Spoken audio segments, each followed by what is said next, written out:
तो हिंदी साहित्य टॉपिक चल रहा था हमारा, और हिंदी साहित्य में सबसे पहले हमने पढ़ा था हिंदी साहित्य का इतिहास, और उसके बाद हमने पढ़ा था हिंदी साहित्य का काल विभाजन।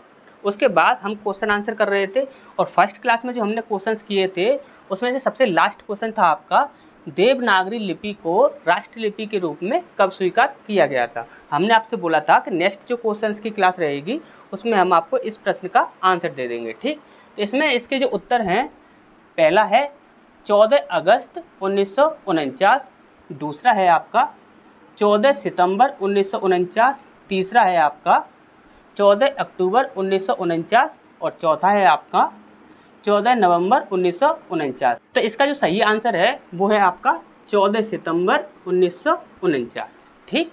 इसके बाद हमारा सबसे पहला प्रश्न है आज की क्लास का, जो अपनी जान खपाते हैं उनका हक उन लोगों से ज़्यादा है जो केवल रुपया लगाते हैं, यह कथन गोदान के किस पात्र द्वारा कहा गया है, ठीक। तो यहाँ पर सबसे पहला है पंडित दाता दीन, दूसरा है आपका राय साहब अमरपाल सिंह, और तीसरा है आपका प्रोफेसर मेहता, और चौथा है आपका महतो। तो इसका जो सही आंसर है वो है आपका चौथा महतो, ठीक। इसके बाद दूसरा प्रश्न है ज्ञानपीठ पुरस्कार, काफ़ी इम्पोर्टेंट प्रश्न है आपका। ज्ञानपीठ पुरस्कार किस क्षेत्र में श्रेष्ठ कार्य करने वाले को दिया जाता है।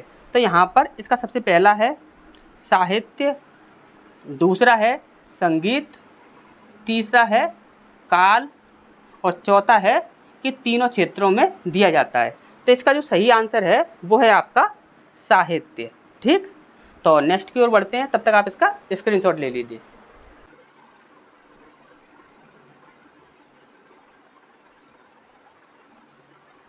इसके बाद हमारा तीसरा प्रश्न है ज्ञान मार्गी शाखा के कवियों को किस नाम से पुकारा जाता है।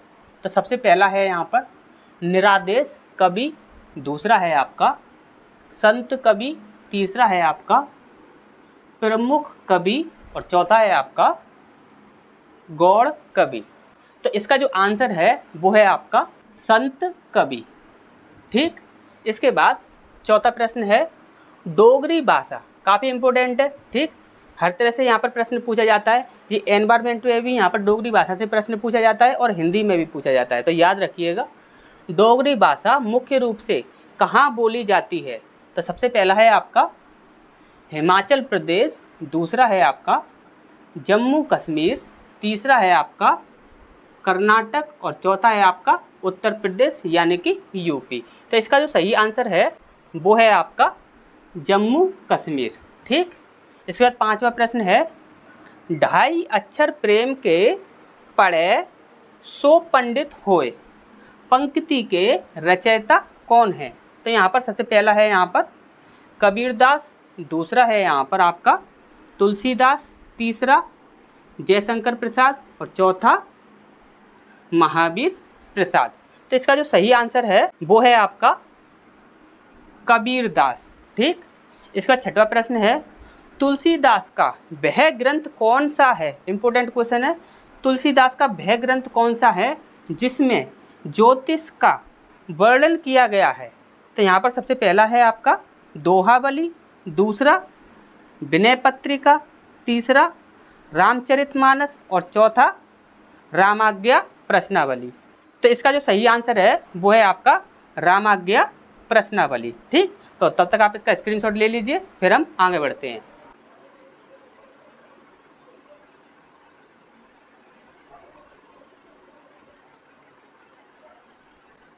तो इसके बाद सातवां प्रश्न है हमारा, यहाँ पर बोला गया है तुलसीदास ने अपनी रचनाओं में किसका वर्णन किया है। तो यहाँ पर सबसे पहला है राम, दूसरा कृष्ण, तीसरा राधा, और चौथा सीता। तो यहाँ पर इसका सही आंसर है आपका राम, ठीक। राम का वर्णन किया था, ठीक। आठवां है आपका रामचरितमानस में प्रधान रस के रूप में, ध्यान से समझ लीजिए, रामचरितमानस में प्रधान रस के रूप में किस रस को मान्यता मिली थी। तो सबसे पहला है आपका हास्य रस, दूसरा है आपका करुण रस, तीसरा है आपका भक्ति रस और चौथा है आपका शांत रस। तो इसका जो सही आंसर है वो है आपका भक्ति रस। ठीक, इसके बाद 9वां प्रश्न है, देवनागरी लिपि का विकास किस लिपि से हुआ है। काफ़ी लोगों के लिए काफ़ी इजी प्रश्न होगा और काफ़ी लोगों को यदि नहीं पता हो तो थोड़ा हार्ड हो सकता है। जैसे कि स्वयं देवनागरी लिपि से, तो ऐसा तो हो नहीं सकता।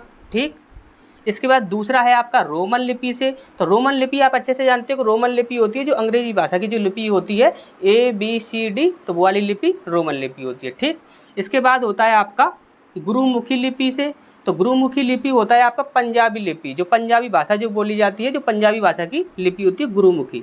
इसके बाद होता है ब्राह्मी लिपि से। तो इसका सिर्फ सही आंसर है वो भी आपका क्या है, ब्राह्मी लिपि। ठीक, इसके बाद 10वां है आपका, देश में एकमात्र किस राज्य की राजभाषा अंग्रेजी है। काफ़ी इम्पोर्टेंट प्रश्न है ये आपका, याद रखिएगा। तो यहाँ पर सबसे पहला है आपका नागालैंड, दूसरा है आपका मणिपुर, तीसरा है आपका सिक्किम और चौथा है आपका तेलंगाना। तो इसका जो सही आंसर है वो है आपका नागालैंड। ठीक, इसके बाद 11वां है द्रविड़ भाषा। देखिए द्रविड़ भाषा से संबंधित काफ़ी प्रश्न आपके पूछे जाते हैं, तो इन्हें आप याद रखिएगा। ठीक, द्रविड़ भाषाओं में सर्वाधिक बोली जाने वाली भाषा कौन सी है। तो यहाँ पर सबसे पहला है संस्कृत, दूसरा है आपका मराठी, तीसरा है आपका हिंदी और चौथा है आपका तेलुगु। तो इसका जो सही आंसर है वो है आपका तेलुगु। ठीक, तो यहाँ तक आप इसका स्क्रीनशॉट ले लीजिए, फिर हम आगे बढ़ते हैं।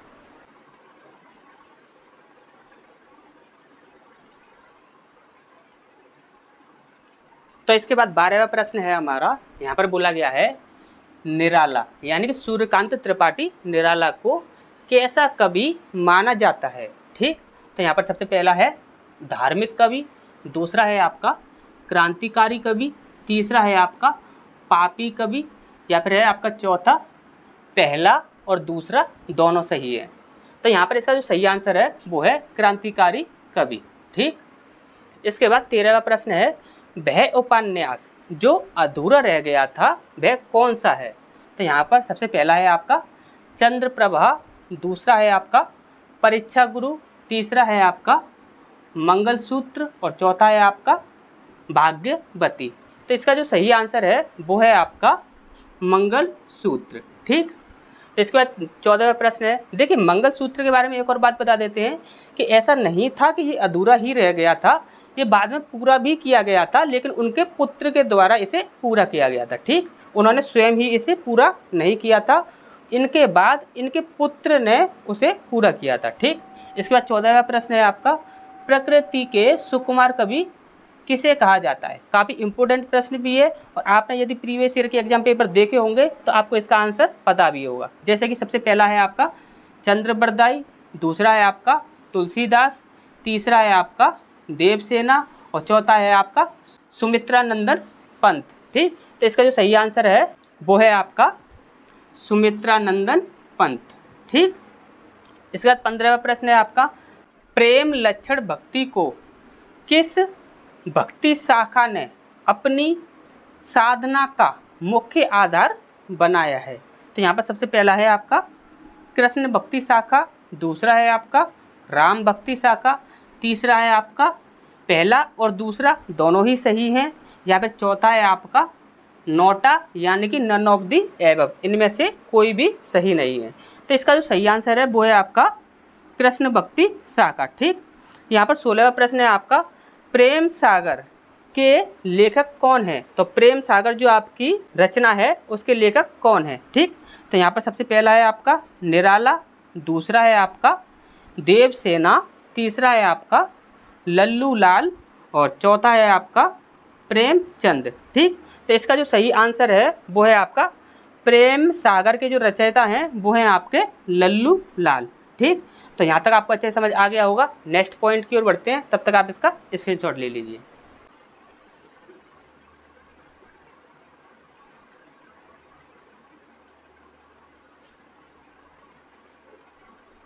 इसके बाद हमारा 17वां प्रश्न है, यहाँ पर बोला गया है बांगरू बोली का किस बोली से निकट संबंध है। ये पूछा गया है। तो सबसे पहला है आपका खड़ी बोली, दूसरा है आपका हरियाणवी, तीसरा है आपका ब्रजभाषा और चौथा है आपका बुंदेली। ठीक, तो इसका जो सही आंसर है वो है आपका खड़ी बोली। इसके बाद नेक्स्ट प्रश्न है आपका बिहारी किस राजा के दरबारी कवि थे। ठीक, तो सबसे पहला है आपका जयपुर नरेश जयसिंह, दूसरा है आपका पन्ना, तीसरा है आपका बाबर और चौथा है आपका हुमायूं। तो यहाँ पर सर सही आंसर है वो है आपका जयपुर नरेश जयसिंह। ठीक, इसके बाद 19वां प्रश्न है बुंदेले हरबोलों के मुँह से हमने सुनी कहानी थी, खूब लड़ी मर्दानी बह तो झांसी वाली रानी थी। ये काफ़ी पूछा जाता है और काफ़ी पूछा गया है। तो यह पंक्ति जो है वो किसने लिखी गई है। ठीक, तो यहाँ पर सबसे पहला है आपका बिहारी जी ने, या दूसरा है आपका सुभद्रा कुमारी चौहान। ठीक, तीसरा है आपका रामचंद्र शुक्ल, चौथा है आपका महावीर प्रसाद द्विवेदी। ठीक, तो यहाँ पर इसका जो सही आंसर है वो है आपका सुभद्रा कुमारी चौहान। ठीक, इसके बाद 20वां प्रश्न है आपका देश का पहला राष्ट्रीय हिंदी संग्रहालय कहाँ स्थापित किया गया है। ये प्रश्न है आपका। तो यहाँ पर सबसे पहला आंसर है आपका आगरा, दूसरा आंसर है आपका नई दिल्ली, तीसरा आंसर है आपका कानपुर और चौथा आंसर है आपका महाराष्ट्र। ठीक, तो इसका जो आंसर है वो आपको कमेंट में देना है। ठीक, तो इसका आंसर जो होगा वो हम आपको नेक्स्ट क्लास में बताएंगे। तो मिलते हैं फिर नेक्स्ट क्लास में।